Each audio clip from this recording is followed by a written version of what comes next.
After your loved one dies, you miss them, and you'd like nothing more than to be able to talk with them again and to spend time with them. So you start talking to them. Is that normal? Is that healthy? Let's talk about it.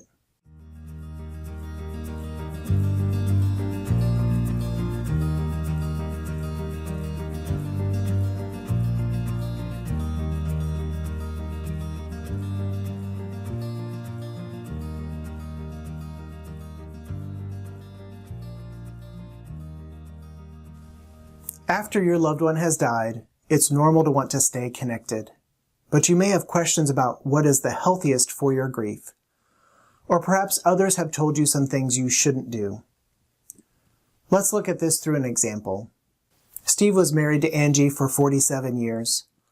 Like many widowed people, Steve was terribly lonely after Angie died. Within a few days of her funeral, Steve started talking to his wife. He said good morning to her picture on the nightstand. He told her he was getting some breakfast with his friends at the cafe as he left the house. He complained about the news to her as if she were still sitting in her chair.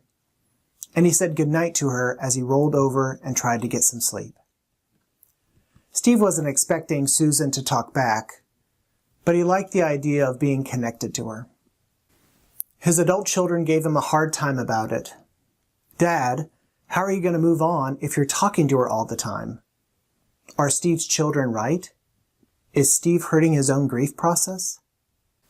No, Steve's children are not right, and Steve is not hurting himself by talking to his wife.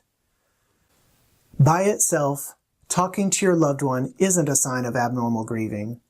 Some people are like Steve and make frequent comments throughout the day. This can be especially common when you've been living with your loved one, like a spouse or a child. Others may talk only occasionally, and some wait for special days like birthdays, anniversaries, or holidays. Others may choose to only talk to their loved ones in specific places. For example, they may talk to them at the cemetery or another location that's special to them and feels safe.